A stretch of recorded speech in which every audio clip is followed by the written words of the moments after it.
Fire in the hole!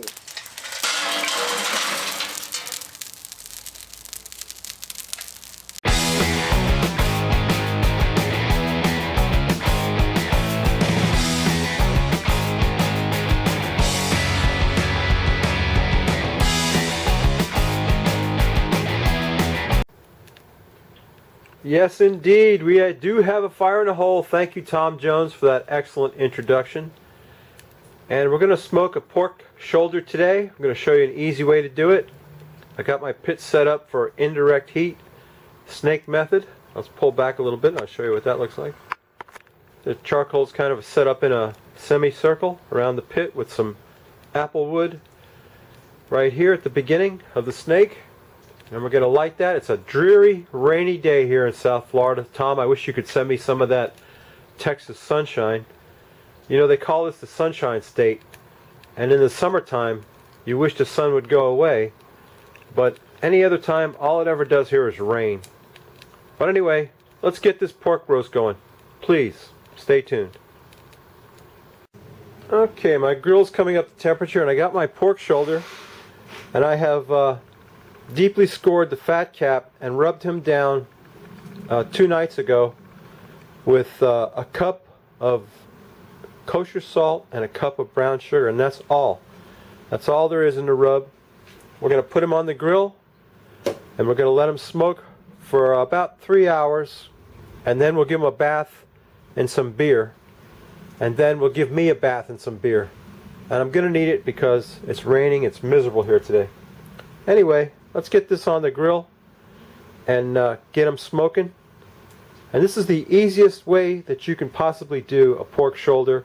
Rub it with salt, brown sugar, stick them on there with the snake method and some applewood smoke.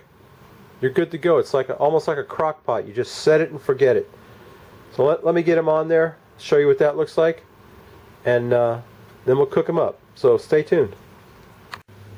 Okay, there sits Mr. Pork Shoulder, and he's in the smoke, and he's going to sit there for about 3 hours, and then after that we'll probably got another 5 or 6 hours of just cooking. But that's all there is to it. This couldn't be any simpler.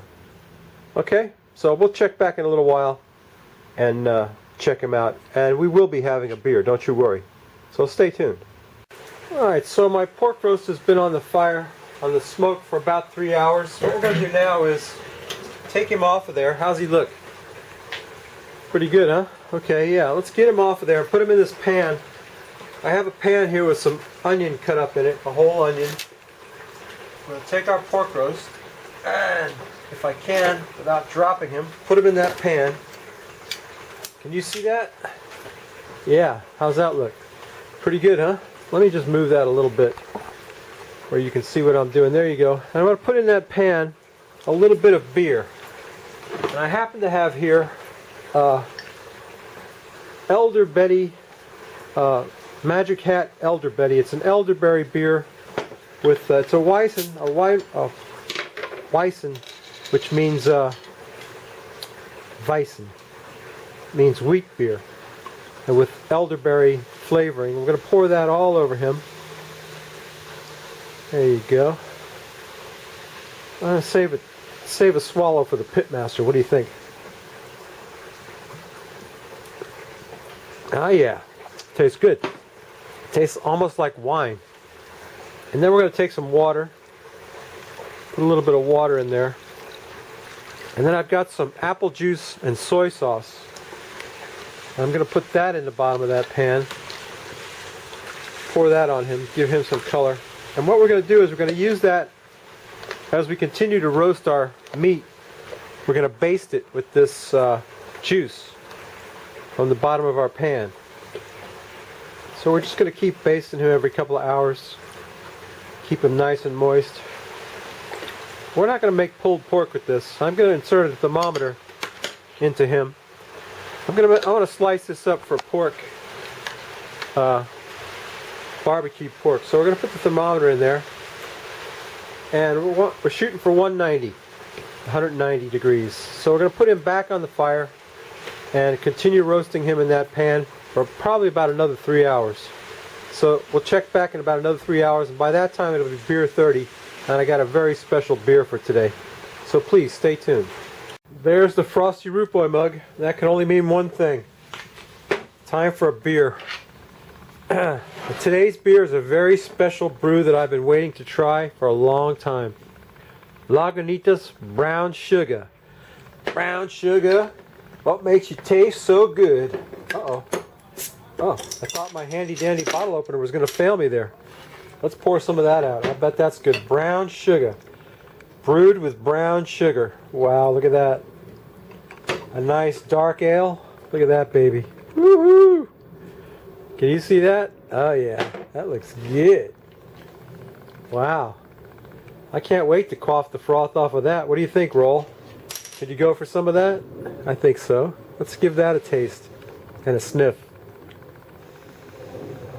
It smells good. It smells sweet.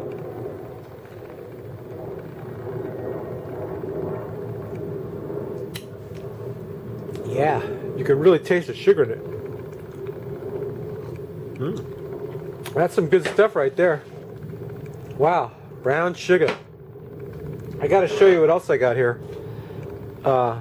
My buddy Tom, who did the intro, sent me this Franklin barbecue sauce. This is from Franklin's Barbecue in Texas, famous barbecue place. And I'm going to slice up that pork roast, which is at 182 right now. Got to come up to, let me show you what that looks like. Yeah, look at that baby right there. Got to come up to 190 before I slice into him. Don't he look good? He looks darn good, let me tell you. And I'm going to, I got some corn on the cob going. We're going to baste him down for a little bit longer. He's at 182. I want to get him up to 190. And then I think I might wrap him with foil and let him cook the rest of the way in the house. Yeah, don't that look good?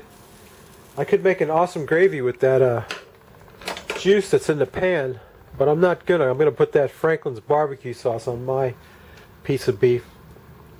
So anyway, that's my video for today. If you like this crap, please subscribe. If you don't, go over and see Tom at Tom's Test Kitchen. He's the dude who did the intro, and he sent me this awesome barbecue sauce, and he sent me some salsa, but that's been long gone, baby. That jar's been recycled, let me tell you. And yeah, that's my video for today. So we're gonna have some roast pork tonight, and some corn on the cob, and some potatoes, and I'll take a picture of that later on when we get in the house. It finally stopped raining here, but I barely got enough daylight to continue the video. Anyway, we'll see you next week. Root Boy out. We'll make something good next week, don't worry.